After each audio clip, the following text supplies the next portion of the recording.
Ahoj všichni, tady Jára, já vás vítám u nového videa, které dneska bude opět o pouti do Santiago de Compostela. Pro ty, kdo neviděli moje předchozí video, tak jenom shrnu, že já jsem vlastně na přelomu března a dubna letos vyrazila do Santiaga po pobřežní portugalské trase a ušla jsem necelých 300 km. Pokud vás zajímá něco víc o té mojí zkušenosti, o té portugalské trase a podobně, tak se určitě podívejte na to moje předchozí video, jelikož dneska to bude trošičku o něčem jiném. Dneska bych vám ráda představila takových 10 věcí, které bych si přála vědět předtím, než jsem sama na tu pouť vyrazila. Takže je to vlastně takový malý soubor nejdůležitějších rad na tu cestu. Tak pojďme na to. První bod je fakt extrémně důležitý. Já jenom připomenu, že já jsem původně chtěla jít sama, ale nakonec ke mně přidala moje maminka, a se kterou jsem sice fyzicky tu trasu vlastně úplně jako nešla, jenom někdy, jelikož jsme měli hodně odlišné tempo, tak jsme každá šli sami, ale večer jsme se vždycky potkali na tom ubytování. Musím říct, že to byl fajn zážitek a někdy to bylo fakt super, tam někoho mít, někoho, koho znáte, někoho, kdo je vám blízký. Ale nakonec jsme se opět shodli, že chceme jít ještě jednou a každá sama.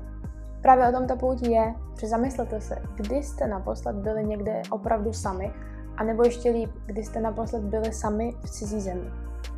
Úplně s každým, s kým jsem na té cestě mluvila, jsme se shodli, ať už tam byli sami nebo ne, že jít sám je opravdu úplně to nejlepší, co člověk může udělat. Budete mít strašně moc času na přemýšlení a hlavně nebudete muset brát na nikoho a na nic ohledy. Budete si moct dělat prakticky úplně cokoliv, co budete chtít a zároveň tam vlastně nikdy úplně sami nebudete, jelikož nepochybně potkáte po cestě spoustu skvělých lidí. Takže ačkoliv se možná trošičku bojíte vyrazit na takové dobrodružství o samotě, tak mi věřte, že nakonec toho určitě nebudete litovat. Doporučení platí minimálně pro portugalskou a francouzskou cestu, které z velké části vedou po asfaltu. A pokud budete v tvrdých turistických botách, jako jsem třeba šla já, tak ty jsou dělané vlastně na to, abyste s nimi chodili po loukách nebo v lese, po horách a podobně, ale ne po tvrdých asfaltových cestách. Zrovna ta portugalská trasa, kterou jsem šla já, je tvořena až z 80% právě cestou po těch tvrdých asfaltových površích a pokud tedy budete mít tvrdé boty, tak se zaděláváte na problémy, jako jsou různé záněty, šlách, problémy s koleny a podobně. Nejlépe na tom opravdu byli ti lidé, kteří měli lehké, měkké běžecké boty. Nikdy ale nechoďte na tu pouť v botech, které jsou nové. Opravdu je nesmírně důležité, aby ty boty byly prošlápnuté, abyste na ně byli zvyklí a zároveň je hodně dobré, pokud jsou ty boty alespoň o jednu velikost větší. Já jsem tohle doporučení všude četla předtím, než jsem vyrazila a vůbec jsem ho nechápala, protože nikdy v životě mi nohy nenatekly, takže jsem s tím nepočítala ani tady. Každopádně to jsem se mýlila a byla jsem velmi ráda, že jsem si opravdu vzala ty větší boty, jelikož po několika dnech, ačkoliv byly o víc jak číslo větší, jsem měla problém se do nich s těma mýma nateklejma nohama narvat. Takže určitě o číslo větší, prošlápnuté a měkké.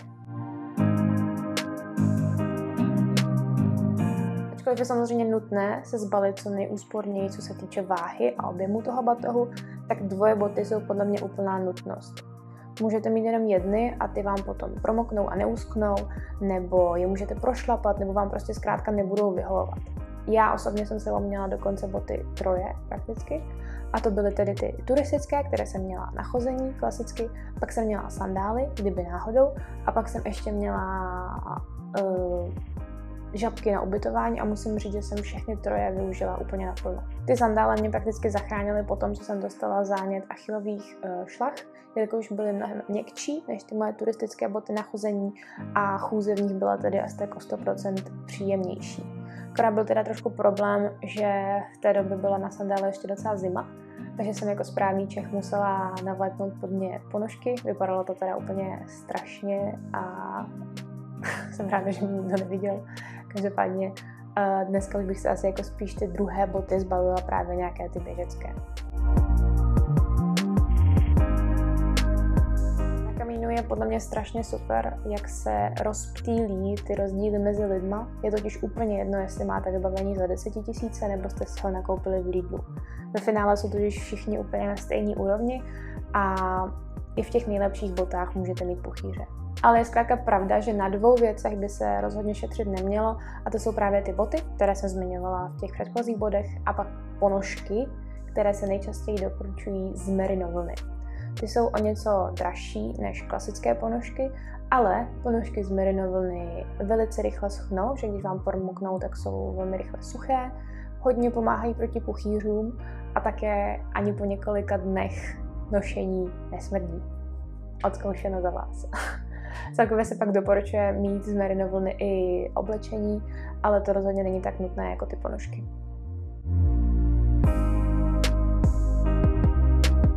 Koupit si zpáteční letenku zpětně hodnotím asi jako jedno z těch horších rozhodnutí, které jsem udělala. Já jsem totiž původně chtěla být strašně hustá a chtěla jsem tu trasu ujít za co nejkratší dobu, ale když už jsem pak reálně na té cestě byla, tak jsem strašně nechtěla, aby to skončilo a šla bych to klidně v měsíc. Každopádně většina lidí, který jsem potkala, tak zpáteční letenku buď neměli vůbec, anebo ji měli koupenou třeba až týden po tom, co plánovali dorazit do Santiaga. A to bylo z toho důvodu, že hodně lidí, když dojdou do Santiaga, tak jim dojde, že jim to vlastně nestačí a že chtějí jít dál. A tak vyrážejí na místa, jako je Finisterre nebo Muxie. A to jsou tady místa u moře. Finisterre je vlastně takový konec světa. A na to potřebujete minimálně další 3 dny, abyste tam došli. Proto mají tu rezervu. Nebo prostě chtějí zůstat déle v Santiagu, nebo se vracejí do Porta, chtějí si to trošičku déle užít, řekněme. No a pokud vás taky netlačí čas, tak super věc je ta, že si můžete na té cestě dát třeba 1-2 dny odpočinek, což já, jak jsem říkala, tak jsem měla zánět těch achilových šlach a věřím tomu, že jsem si mohla ušetřit dost bolesti, kdyby mě právě netlačil čas, kdybych neměla tu zpáteční letenku, tak jsem si mohla prostě 1 den odpočinout a pak vyrazit. Ale ráda pro příště prostě.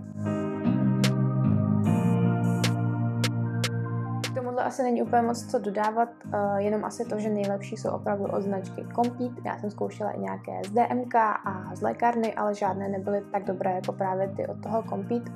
Prakticky, když se vám udělá puchýř, tak ho hned přelepíte tady tou náplastí, on pod ní většinou praskne, nebo jestli už je prasklý, to jedno, prostě ho přelepíte a on se pod tou náplastí lépe a rychleji zhojí. Ten náplast tam vlastně drží několik dní a když se odlepí, tak už většinou ten puchýř je zahojený.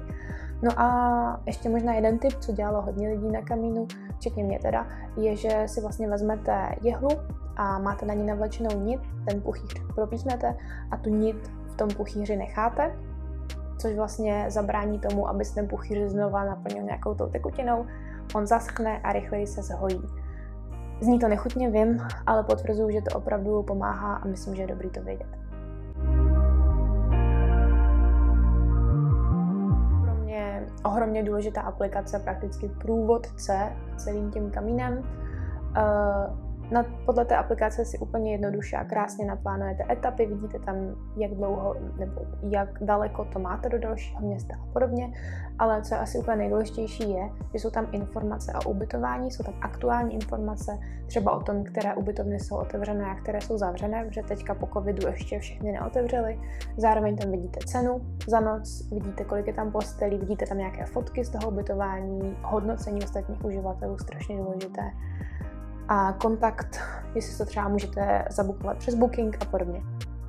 Zároveň se mi taky hodně osvědčilo, že v té aplikaci je přímo mapa té trasy, takže když ztratíte šipky, tak se podíváte do aplikace, zjistíte, kde jste a kudy musíte jít, abyste se opět napojili na oficiální trasu. No a musím říct, že teda kromě té mapy v té aplikaci Camino Ninja jsem hodně používala aplikaci Mapy.cz, kde jsou opravdu velice dobře vyznačené všechny turistické trasy a je to tam mnohem lepší a přehlednější než třeba v Google mapách.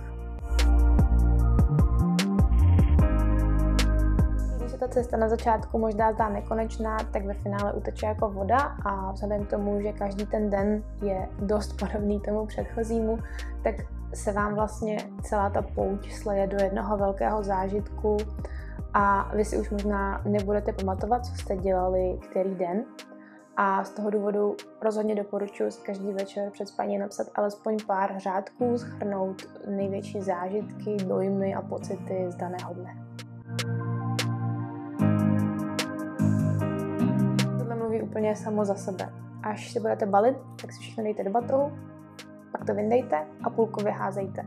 Na té poutě opravdu potřebujete úplně to nejnutnější, úplné minimum a fakt každý ty první dny chodil a vlastně vyhazoval z toho batohu všechny ty zbytečnosti, co se sebou vzal, protože si člověk neuvědomí, jak strašně moc se to pronese, když máte ten batoh na zádech celý den, každý den.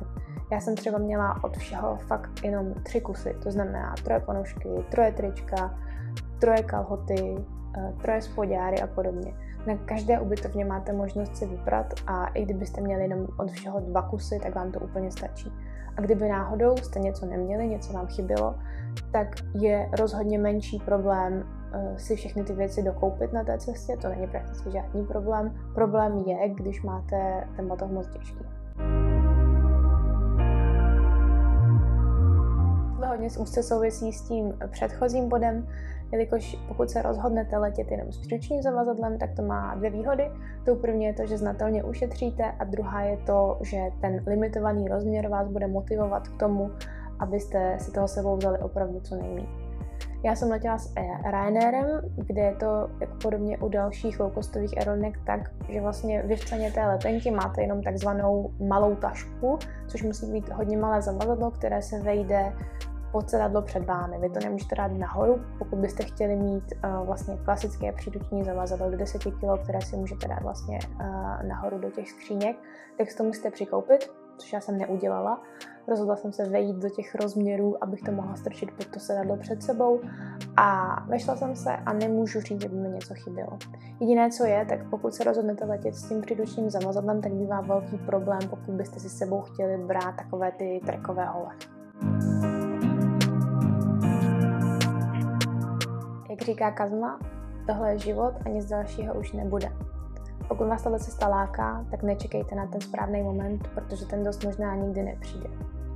Já si uvědomuji, že jako bezdětná studentka mám mnohem méně zodpovědností a mnohem víc času než nějaký běžný pracující člověk, ale pevně věřím tomu, že skoro každý se dokáže udělat 2 týdny čas jenom pro sebe a i kdybyste tomu měli obětovat vaši jedinou dovolenou v roce, tak mi věřte, že toho rozhodně nebudete litovat. Je úplně jedno, kolik vám je let, jakou máte fyzičku, kolik máte peněz nebo jakými jazyky mluvíte. Pout do Santiaga je podle mě opravdu pro všechny a pokud už se rozhodnete udělat ten nejtěžší krok, překonáte svůj strach a opravdu vyrazíte, tak máte prakticky vyhráno. A to byla moje poslední rada. Já vám děkuju za pozornost. Pokud se vám video líbilo, budu moc ráda, pokud mu dáte like, pokud máte nějaké podněty, další rady pro ostatní poutníky nebo třeba nějaké otázky na mě, určitě mi dejte vědět dolů do komentářů. A pokud se vám líbí moje tvorba, budu moc ráda, pokud dáte mému kanálu odběr. Mějte se hezky, dávejte na sebe pozor a ahoj.